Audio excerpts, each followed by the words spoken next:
ይሄ የትራምፕ አድሚኒስትሬሽን በዩኤስሲአይኤስ ኢንተርቪው ላይ ሊመለከቱ የሚችሉት ነገሮች ምንድናቸው? በትራምፕ አድሚኒስትሬሽን ብቻ አይደለም ከዚህ በፊትም ነው። አሁን ግን ሞር የጠበቀው ምንድነው? ሚስ ሪፕሬዘንቴሽን። በተቻለ መጠን ውሸት የሚባለውን ነገር ማስተካከል ያስፈልጋል። ምንድነው ትዳርን በሚመለከት ምንድነው ውሸትም ባይሆን ማለት ነው ውሸት መስሎ ሊታዩ የሚችሉ ነገሮችን ጥንቃቄ ማድረግ ያስፈልጋል። ዶክመንት በምናቀርብበት ጊዜ ራይት የምናቀርባቸው ኤቪደንሶች ነው ትዳሩ እውነት ነው መሆኑን የሚያሳዩት።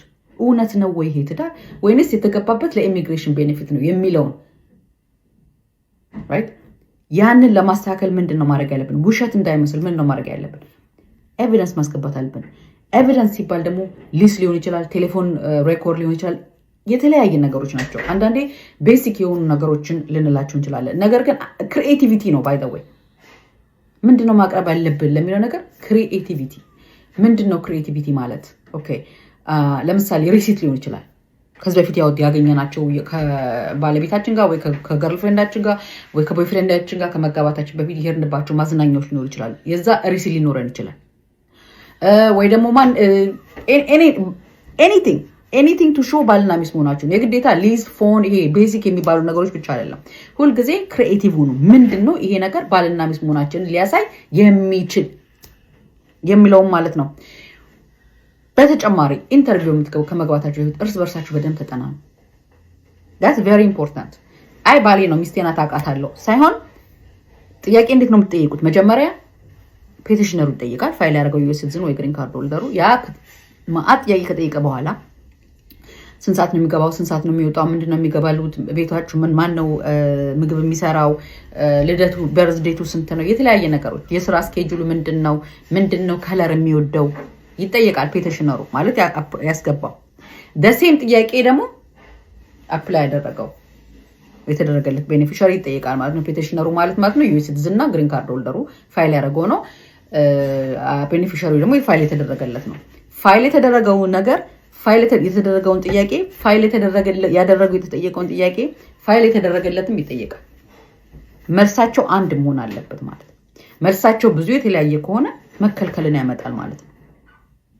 ጥንቃቄ አድርጉ።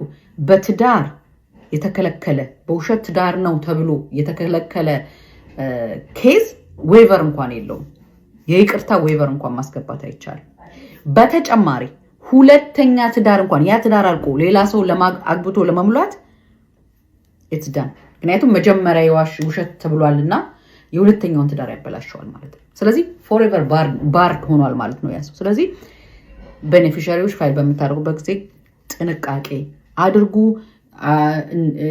አትሊስት ኬዛችሁን እንዳለ የሚይዝላችሁ ጠበቃ ፋይናንሻሉ ችግር ቢኖርባችሁ እንኳን ፎርማችሁን ሪቪው አስደርጉ፣ ጠይቁ፣ ኮንሰልት አድርጉ። በተጨማሪ ኢንተርቪው ከመግባታችሁ በፊት ደግሞ ፕሪፔር ተደረጉ። ኦኬ አባባላ ኢሚግሬሽን ጠበቃ ነኝ ከቦስተን ማሳቹሴትስ። ኢሚግሬሽን ቀጠሮ ካላችሁ ኢንተርቪው መደረግ ካለባችሁ ፕሪፔር እናደርጋለን። ጀስት ሌት ሚ ኖ ኢፍ ናት አይ ሆፕ ይህንን ኤጁኬሽናል ኢንፎርሜሽን ጠቃሚ ነው ብላችሁ እንደምትጠቀሙበት ተስፋ አድርጋለሁ። ስላዳመጣችሁኝ አመሰግናለሁ። መልካም ቀን ይሁንላችሁ።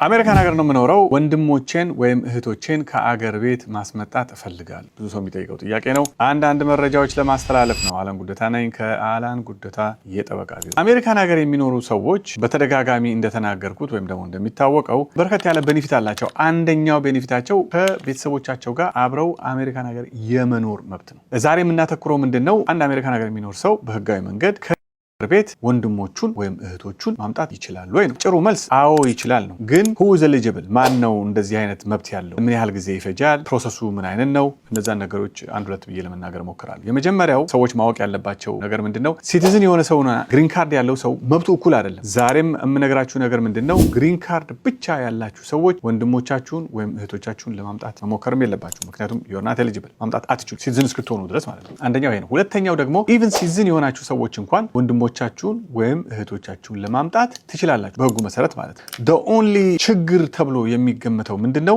ካታጎሪው F4 ነው የሚባለው። በጣም ረጅም ጊዜ ነው የሚፈጀው።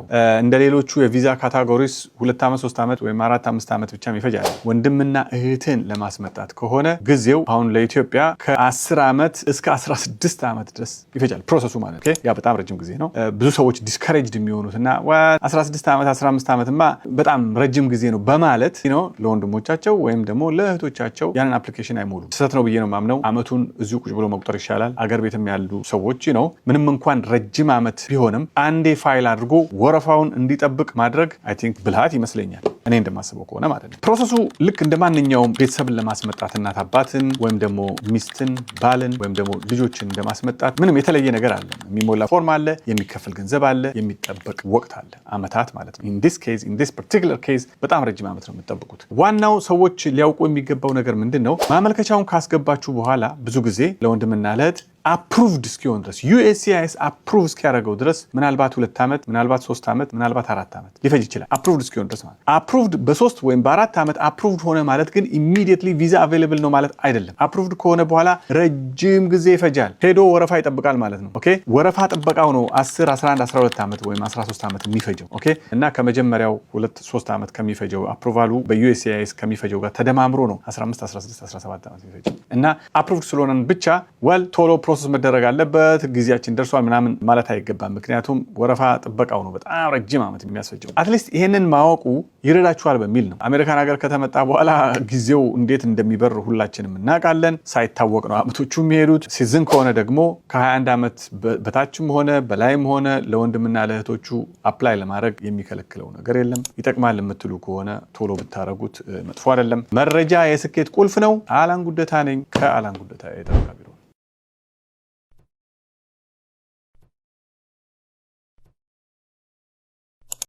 አሳይለም ግራንትድ ሆነው ወይም ደግሞ በሪፊጂ ስታተስ እዚህ ሀገር ገብተው ባል ሚስት ወይም ደግሞ እድሜያቸው ከ21 ዓመት በታች የሆኑ ልጆች ካመጡ ያመጧቸው ፋሚሊ ሜምበርስ ግሪን ካርድ ሳያገኙ ሲቲዝን መሆን የለቦትም። I-730 ሞልተው ያመጧቸው ፋሚሊ ሜምበርስ ግሪን ካርድ ሳይዙ እርሶ ሲቲዝን ከሆኑ ግሪን ካርድ ለማግኘት በራሳቸው አሳይለም ማመልከት ወይም ደግሞ ሪፊጂ ስታተስ መጠየቅ ይኖርባቸው። በኢሚግሬሽን ህጉ መሰረት ደሪቬቲቭ አሳይሊ ወይም ደግሞ ደሪቬቲቭ ሬፊጂ የሆነ ሰው ያንን ስታተስ መሰረት አድርጎ ግሪን ካርድ ይሰጠኝ ብሎ መጠየቅ የሚችለው ፕሪንሲፓል አሳይሊው ሲቲዝን እስካልሆነ ጊዜ ድረስ ብቻ ነው። ለዛሬ ያስኩላችሁ ነው። ሼር፣ ሰብስክራይብ አድርጉ።